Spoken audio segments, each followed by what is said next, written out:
en nombre de la Iglesia, pedirles perdón por los escándalos que han ocurrido recientemente, tanto en Roma como en el Vaticano. La muerte del Papa Francisco podría ser solo el comienzo de una tormenta dentro del Vaticano. Se dice que el Papa Francisco le confió a Luis Antonio una cinta grabada que, según se afirma, contiene revelaciones impactantes sobre el Vaticano. Entonces, ¿qué hay en esa cinta? ¿Y qué podría significar para el futuro de la Iglesia Católica? Vamos a averiguarlo. Los secretos del Vaticano finalmente revelados. Al asumir el papado, el Papa Francisco recibió una gran caja blanca del Papa Benedicto XVI que contenía documentos relacionados con casos de abuso, corrupción, negocios turbios y malas prácticas. Esta entrega, detallada en la autobiografía de Francisco, Esperanza, tuvo lugar durante una reunión en Castel Gandolfo en 2013. Benedicto señaló que había tomado algunas medidas e instó a Francisco a seguir abordando estas cuestiones. Aunque el contenido específico sigue sin revelarse, la caja simbolizaba los enormes retos que Francisco había heredado. Las revelaciones contenidas en esta caja blanca sentarían las bases para un papado plagado de intentos de reformar un sistema profundamente resistente al cambio. Entre los retos más importantes se encontraban los escándalos financieros que asolaron el Vaticano durante el mandato de Francisco. El juicio al cardenal Becciu se convirtió en el caso más destacado, apodado el Juicio del Siglo del Vaticano. El cardenal Angelo Becciu, un alto cargo del Vaticano, fue condenado en diciembre de 2023 por malversación financiera relacionada con una inversión de 350 millones de euros en una propiedad en Londres, entre otros cargos. El juicio incluyó acusaciones de malversación de $240.000 a una organización benéfica dirigida por el hermano de Becciu y $600.000 para la liberación de una monja secuestrada. Becciu fue condenado a 5 años y medio de prisión y a una multa de 8.000 euros, aunque permaneció en libertad en espera de apelación. El juicio suscitó dudas sobre los procesos judiciales y la transparencia financiera del Vaticano, y el Papa Francisco modificó las leyes para favorecer a los fiscales. La decisión de Becciu de retirarse del cónclave de 2025 para elegir un nuevo papa, siguiendo las instrucciones de Francisco, subrayó aún más el impacto del escándalo. Las irregularidades financieras se extendieron más allá del caso Becciu. En 2017, el cardenal Donald Wuerl fue acusado de proporcionar información falsa para conseguir una subvención de $25 millones para el Instituto Dermopático del Immacolata, un hospital romano envuelto en escándalos, a petición del cardenal Pietro Parolin, en nombre del Papa Francisco. A pesar de la controversia, Francisco elogió a la Fundación Papal en 2023 por su transparencia y su ayuda de $4,8 millones. Quizás aún más perjudicial que los escándalos financieros fue la lucha continua de la Iglesia contra los casos de abusos sexuales. La crisis de abusos sexuales a menores por parte de la Iglesia Católica fue un problema generalizado y profundamente perjudicial durante todo el papado de Francisco. Tras la investigación del Boston Globe de 2002, que sacó a la luz los abusos generalizados, siguieron apareciendo revelaciones en todo el mundo, lo que ejerció una presión significativa sobre Francisco para que actuara con decisión. Sin embargo, su respuesta fue a menudo criticada por lenta e inadecuada. Entre los incidentes más destacados se encuentra el informe de Pensilvania, 2018, que detallaba los posibles abusos de miles de niños por parte de sacerdotes, con pruebas de encubrimiento por parte de la Iglesia. El caso de Theodore McCarrick, un ex cardenal que dimitió en 2018 y fue expulsado del sacerdocio en 2019 por presuntos abusos sexuales, dañó especialmente la reputación de Francisco. Inicialmente, Francisco defendió al obispo Juan Barros, acusado de encubrir abusos, pero más tarde admitió graves errores tras un viaje a Chile en 2018, lo que provocó la dimisión de todos los obispos chilenos. En respuesta a las crecientes críticas, Francisco publicó una carta de 2.000 palabras en la que expresaba su dolor y vergüenza. Convocó una cumbre mundial sobre los abusos en 2019 y decretó que los sacerdotes y las monjas deben denunciar los abusos a las autoridades eclesiásticas. Sin embargo, grupos de supervivientes, como Ending Clergy Abuse y Survivors Network, criticaron la falta de cambios sistémicos y de rendición de cuentas, argumentando que Francisco no aplicó una política de tolerancia cero ni exigió responsabilidades a los obispos. Desgraciadamente, la tragedia de los abusos es enorme, y frente a esto, una conciencia recta, y no solo para no permitirlo, sino para poner las condiciones para que no suceda. Ustedes han dicho tolerancia cero. No se puede tolerar. Cuando hay un caso de un religioso o una religiosa que abusa, todo el peso de la ley recae sobre ellos. En esto se ha avanzado mucho. La crisis dominó los viajes internacionales de Francisco, con protestas y demandas de rendición de cuentas que ensombrecieron sus visitas, como en Irlanda en 2018. La cuestión sigue siendo una mancha importante en su legado, con la furia de los supervivientes y las demandas de reforma. A la compleja trama del papado de Francisco se sumó el escándalo Batileaks, que comenzó bajo el pontificado del Papa Benedicto XVI, pero siguió afectando al Vaticano durante los primeros años del papado del Papa Francisco. En 2012 se filtraron documentos confidenciales que revelaban corrupción, luchas de poder y mala gestión financiera dentro del Vaticano. En 2013, cuando Francisco asumió el papado, nuevas filtraciones confirmaron la existencia de una corriente de corrupción y un lobby gay dentro del Vaticano, como se señaló en una conversación privada con funcionarios católicos en la Conferencia Latinoamericana de Religiosos.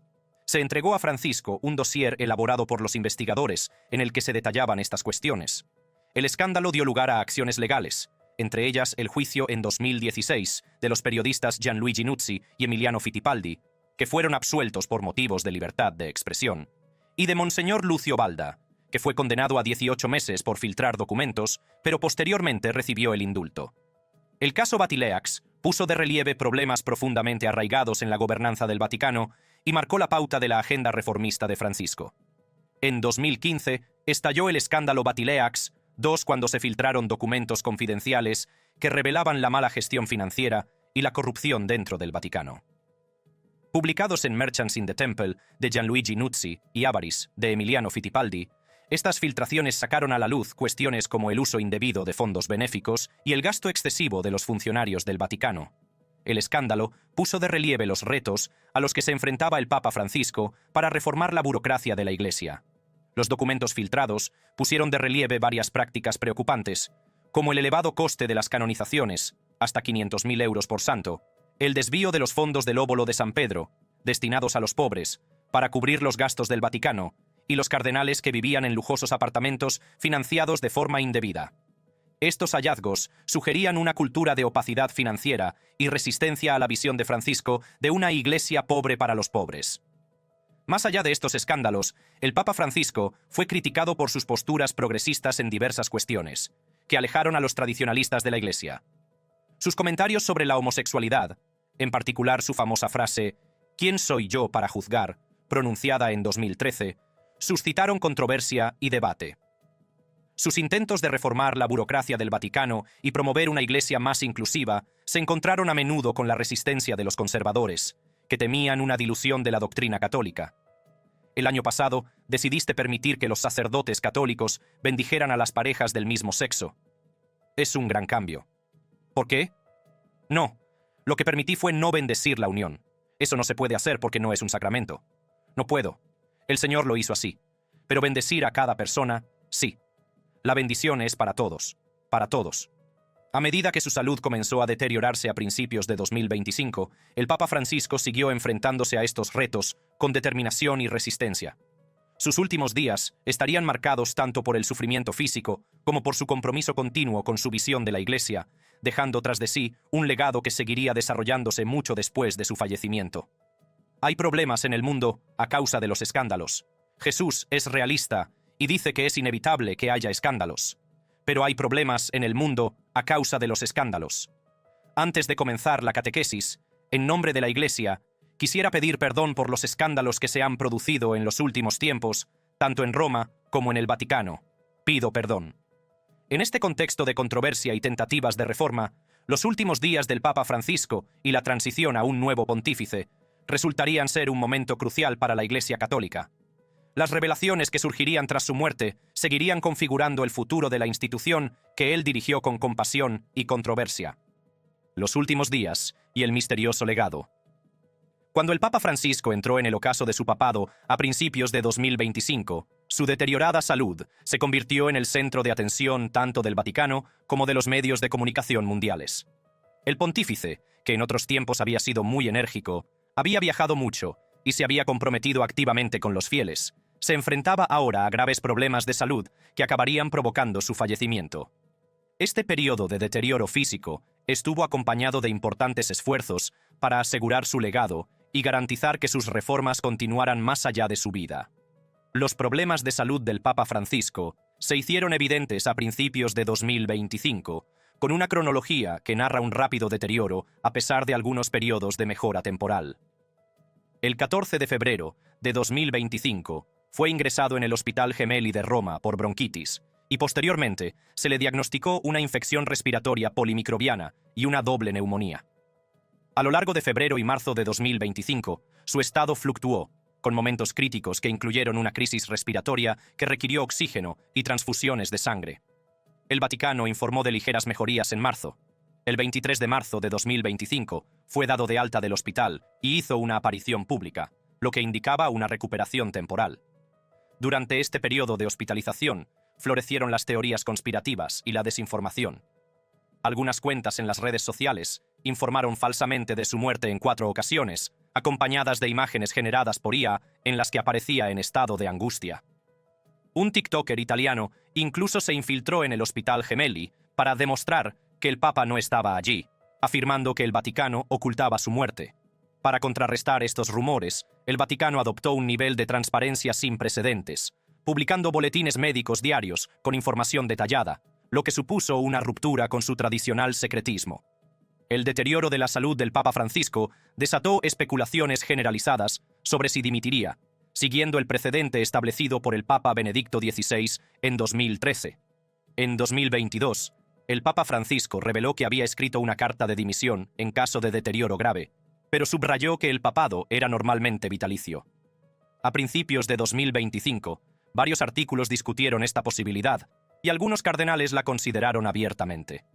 Una reunión secreta entre funcionarios del Vaticano y el Papa en el hospital alimentó las especulaciones, aunque oficialmente se trataba de una reunión administrativa. A pesar de las especulaciones, el Papa Francisco continuó con sus funciones, incluyendo el nombramiento de obispos desde el hospital, y no dimitió. Al acercarse la Pascua, el Papa Francisco dejó clara su determinación de seguir al frente de la Iglesia, aunque su fragilidad era evidente. En un emotivo momento captado en vídeo, habló de su lucha por cumplir con sus obligaciones a pesar de sus limitaciones físicas. Hola, Santidad. En primer lugar, ¿cómo se encuentra? Estoy sentado. Estamos viendo esto. Cada vez que voy a estos lugares, prisiones, me pregunto por qué ellos y no yo. ¿Cómo es esta Semana Santa para usted, tan complicada después de estar en el hospital? ¿Cómo la está viviendo? Lo mejor que puedo. La estoy viviendo lo mejor que puedo. Vamos. Su mensaje de Pascua, transmitido a través de un asistente debido a su estado de debilidad, se centró en los conflictos mundiales, en particular la situación en Gaza, lo que demostró su compromiso continuo con los problemas mundiales, a pesar de su sufrimiento personal. Queridos hermanos y hermanas, feliz Pascua. Aquí está el maestro de ceremonias para leer el mensaje. Estoy cerca del sufrimiento de los cristianos en Palestina y en Israel, así como de todo el pueblo israelí y de todo el pueblo palestino. Me preocupa el creciente clima de antisemitismo que se está extendiendo por todo el mundo. A medida que la salud de Francisco continuaba deteriorándose, los informes sugerían que se estaban llevando a cabo preparativos internos para su sucesión, lo que planteaba interrogantes sobre la dinámica del poder dentro del Vaticano. Una reunión celebrada en febrero de 2025 entre altos funcionarios del Vaticano y el Papa no se hizo pública en un principio, lo que dio lugar a especulaciones sobre la planificación de la sucesión. Según se informa, el Papa Francisco tomó medidas para asegurar su legado reformista, posiblemente mediante nombramientos estratégicos, en medio de la preocupación por una reacción conservadora. Luego, el 21 de abril de 2025, llegó la noticia que conmocionó al mundo a pesar de su inevitabilidad. El Papa Francisco falleció en la Casa Santa Marta a causa de un derrame cerebral, seguido de un coma y un colapso cardiocirculatorio irreversible. Su fallecimiento fue anunciado con profunda solemnidad por el Vaticano. Queridos hermanos y hermanas, con profundo dolor debo anunciar la muerte de nuestro Santo Padre Francisco. A las 7:35 de esta mañana, el obispo de Roma, Francisco, ha vuelto a la casa del Padre. Toda su vida ha estado dedicada al servicio del Señor y de su Iglesia. Nos ha enseñado a vivir los valores del Evangelio con fidelidad, valentía y amor universal, en particular a favor de los más pobres y marginados. Inmediatamente después del anuncio de la muerte del Papa Francisco, comenzaron a circular teorías conspirativas, especialmente en redes sociales como X, antes Twitter. Estas teorías iban desde afirmaciones de que Francisco llevaba mucho tiempo muerto antes del anuncio oficial, hasta sugerencias de que su reunión con el vicepresidente estadounidense, el vicepresidente J.D. Vance, el día antes de su muerte, estaba relacionado de alguna manera con su fallecimiento. Algunas publicaciones incluso especularon sobre los moretones en el rostro del Papa Francisco en las fotos publicadas tras su muerte, interpretándolos como evidencia de una caída o un traumatismo potencialmente relacionado con un acto delictivo, aunque los expertos médicos confirmaron que los moretones eran compatibles con un traumatismo anterior a la muerte, probablemente causado por una caída previa a un derrame cerebral.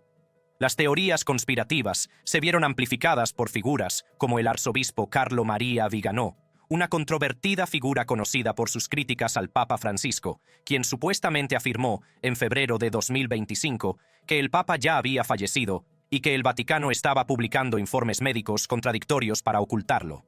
Se acusó a la Iglesia Profunda de orquestar un encubrimiento para mantener el control.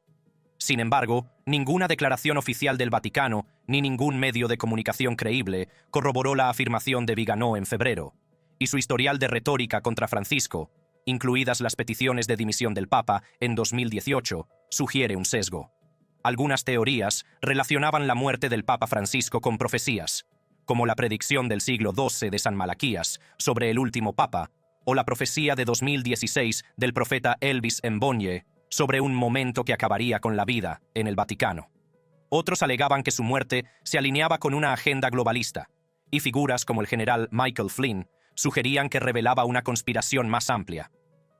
Más allá de las teorías conspirativas, la muerte del Papa Francisco provocó una reflexión sobre su complicado legado.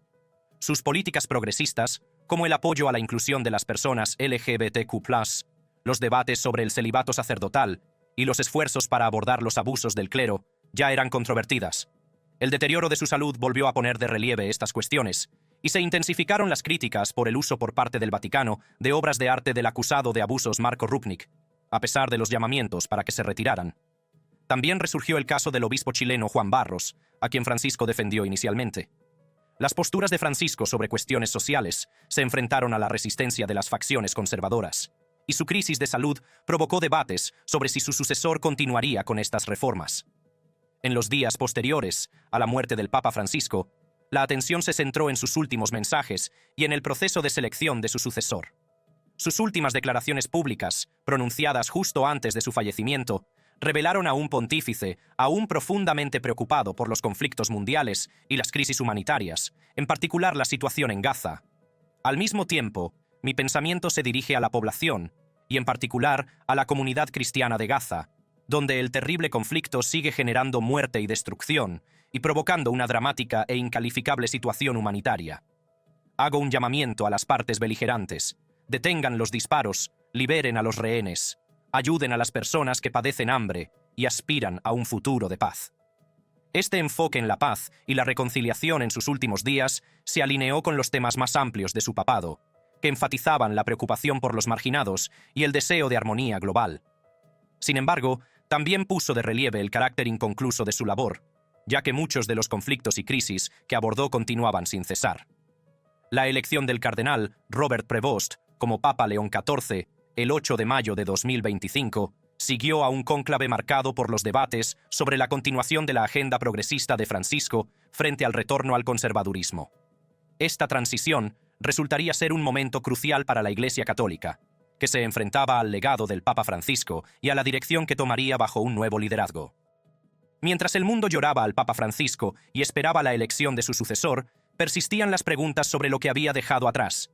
¿Qué secretos, revelaciones o directrices podrían surgir tras su papado? El cónclave para elegir al sucesor del Papa Francisco comenzó el 1 de mayo de 2025, con 125 cardenales de todo el mundo reunidos en la Capilla Sixtina. El proceso se desarrolló en el más estricto secreto, como manda la tradición, pero diversos informes apuntaban a importantes divisiones entre los cardenales. Algunos estaban a favor de continuar con la agenda reformista de Francisco, mientras que otros buscaban un retorno a enfoques más tradicionales. La elección del cardenal Robert Prevost como Papa León XIV el 8 de mayo de 2025 revelaría qué facción había prevalecido y daría pistas sobre la dirección futura de la Iglesia. La nueva era y las verdades reveladas.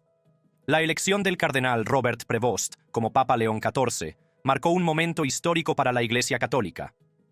Como primer estadounidense en ascender al papado, su elección representó tanto la continuidad con la agenda reformista del Papa Francisco como un nuevo capítulo en la larga historia de la Iglesia.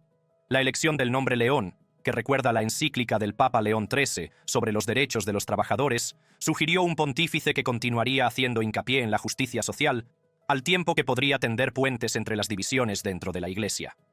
Las primeras apariciones y declaraciones del Papa León XIV ofrecieron pistas sobre cómo abordaría el complejo legado de su predecesor.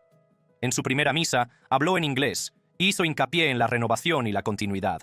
Comenzaré con unas palabras en inglés y el resto será en italiano. Pero quiero repetir las palabras del Salmo responsorial. Cantaré un cántico nuevo al Señor, porque ha hecho maravillas. Y, de hecho, no solo conmigo, sino con todos nosotros, hermanos cardenales, mientras celebramos esta mañana, os invito a reconocer las maravillas que el Señor ha hecho, las bendiciones que el Señor sigue derramando sobre todos nosotros. Su primer discurso al mundo desde la Plaza de San Pedro iluminó aún más su visión de la Iglesia, haciendo hincapié en la sinodalidad, el diálogo y el espíritu misionero. Soy hijo de San Agustín, que decía, soy cristiano y por eso soy obispo. En este sentido, todos podemos caminar juntos hacia la patria que Dios nos ha preparado. Un saludo especial a la Iglesia de Roma. En su primera oración dominical, el Papa Francisco demostró su compromiso de continuar con el enfoque de Francisco en la paz y la justicia social, en particular en lo que respecta a los conflictos actuales. Queridos hermanos y hermanas, feliz domingo. El trágico destino de la Segunda Guerra Mundial terminó hace 80 años, el 8 de mayo, tras causar 60 millones de víctimas. En el dramático escenario actual de una tercera guerra mundial en pedazos, como ha dicho varias veces el Papa Francisco, yo también me dirijo a los grandes del mundo, repitiendo el llamamiento siempre vigente. Nunca más la guerra. La elección del Papa León XIV fue vista por muchos observadores como una decisión estratégica para salvar las divisiones dentro de la Iglesia y mantener al mismo tiempo el impulso de las reformas clave. Algunos comentaristas, como William Cash, lo describieron como una elección genial, capaz de atraer tanto a los tradicionalistas como a los progresistas. En realidad, es una elección genial en muchos sentidos. No tendrá miedo de enfrentarse a personas como Donald Trump, pero, aún así, creo que los obispos más tradicionalistas o conservadores de la Iglesia estadounidense le darán la bienvenida, porque sin duda pone a Estados Unidos en el mapa como el primer obispo estadounidense de la historia, pero también tiene la nacionalidad peruana. Cuando el Papa León XIV comenzó su papado, la atención se centró en cómo abordaría los retos heredados del Papa Francisco. Continuaría con las reformas financieras que había iniciado Francisco, adoptaría un enfoque más decisivo para abordar la crisis de abusos sexuales, mantendría la postura más progresista de Francisco en cuestiones como la homosexualidad y el divorcio. Los primeros indicios apuntaban a un pontífice que continuaría en gran medida la agenda de su predecesor, aunque posiblemente con un enfoque más unificador. A lo largo de su papado, Francisco había lidiado con estas cuestiones, logrando avances en algunas áreas y enfrentándose a críticas por la insuficiencia de sus medidas en otras. Tras su muerte, surgieron preguntas sobre qué había sido de esta caja blanca y si había sido entregada a su sucesor. Surgieron informes que sugerían que el Papa Francisco había entregado efectivamente una colección similar de documentos al Papa León XIV, continuando la tradición de proporcionar a los nuevos pontífices una visión global de los retos a los que se enfrentaba la Iglesia. Se decía que estos documentos incluían información actualizada sobre las investigaciones en curso, las reformas que se estaban llevando a cabo y los ámbitos en los que era necesario adoptar nuevas medidas. Además, en los meses siguientes a la muerte del Papa Francisco, varias de sus iniciativas cobraron un nuevo impulso bajo el pontificado del Papa León XIV. Se aceleraron las reformas financieras que Francisco había luchado por implementar, con una mayor transparencia y rendición de cuentas en las finanzas del Vaticano. También se intensificó el proceso de lucha contra los abusos sexuales por parte del clero, y el Papa León XIV aplicó medidas más estrictas para que los obispos rindieran cuentas por su gestión de los casos de abuso. En un gesto simbólico que resonó entre muchos observadores, el Papa León XIV visitó la tumba del Papa Francisco durante su primera semana como pontífice, lo que supuso una muestra de respeto hacia su predecesor y un compromiso con la continuación de su labor. Según se informó, durante esta visita pasó tiempo en oración, pidiendo orientación para afrontar los complejos retos que supone liderar la Iglesia. A medida que avanzaba el papado del Papa León XIV, se hizo cada vez más evidente que el legado del Papa Francisco sería uno de transición más que de transformación. Aunque había iniciado importantes reformas y había cambiado el enfoque de la Iglesia hacia la misericordia, la inclusión y la justicia social, muchos de sus esfuerzos quedaron incompletos en el momento de su muerte. Correspondería a su sucesor determinar qué aspectos de su agenda continuarían y cuáles podrían modificarse o incluso abandonarse. Uno de los aspectos más perdurables del legado del Papa Francisco fue su énfasis en una iglesia pobre para los pobres. A lo largo de su papado, había abogado por una iglesia más sencilla y humilde que diera prioridad a las necesidades de los marginados. Esta visión siguió siendo controvertida entre algunos tradicionalistas, que temían que se hiciera a expensas de la doctrina y la tradición, pero resonó profundamente en muchos católicos de todo el mundo. El Papa León XIV manifestó su intención de continuar con este énfasis en el servicio a los pobres y marginados, visitando un refugio para personas sin hogar en Roma durante su primer mes como pontífice y pidiendo una mayor atención a la desigualdad económica.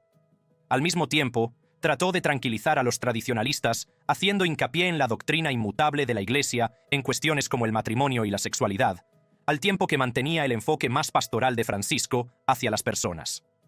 Las reformas financieras iniciadas por el Papa Francisco continuaron bajo el Papa León XIV, con una mayor transparencia y eficiencia en las finanzas del Vaticano. La Secretaría de Economía, creada por Francisco en 2014, vio reforzados sus poderes bajo el nuevo Papa, lo que permitió una supervisión más eficaz de las inversiones y los gastos del Vaticano. La centralización de los activos del Vaticano, bajo una política ética unificada, redujo las oportunidades de mala gestión, y se reforzaron las medidas anticorrupción introducidas por Francisco, como la licitación pública y los límites a los regalos. Del mismo modo, el Papa León XIV se basó en los esfuerzos de Francisco para abordar la crisis de abusos sexuales por parte del clero, aplicando medidas más estrictas para que los obispos rindieran cuentas de su gestión de los casos de abusos. Se reforzaron las políticas establecidas por Francisco, como la obligación de los sacerdotes y las monjas de denunciar los abusos a las autoridades eclesiásticas, y se tomaron medidas adicionales para garantizar su cumplimiento. El Papa León XIV también hizo hincapié en la necesidad de una mayor transparencia en el tratamiento de las denuncias de abusos, lo que supone un compromiso continuo con esta dolorosa cuestión. En el ámbito de los asuntos internacionales, el Papa León XIV siguió los pasos de Francisco como voz de la paz y el diálogo. Sus llamamientos para poner fin a los conflictos en Ucrania, Gaza y otras regiones se hicieron eco de los constantes llamamientos a la paz de Francisco. Al igual que Francisco, hizo hincapié en las consecuencias humanitarias de la guerra y pidió que se prestara más atención a las necesidades de los refugiados y los desplazados. Sin embargo, también hubo sutiles cambios de énfasis bajo el nuevo pontífice. Aunque mantuvo el enfoque de Francisco en la misericordia y la inclusión, el Papa León XIV hizo mayor hincapié en la claridad doctrinal, abordando las preocupaciones planteadas por algunos tradicionalistas durante el papado de Francisco. También trató de reforzar los esfuerzos de evangelización de la Iglesia, haciendo hincapié en la importancia de compartir la fe con los demás, al tiempo que mantenía el énfasis de Francisco en el diálogo y el respeto por las diferentes tradiciones. Gracias por vernos. Si te ha gustado, sigue con la aventura haciendo clic en uno de los videos sugeridos que aparecen ahora en tu pantalla para disfrutar de más contenido increíble.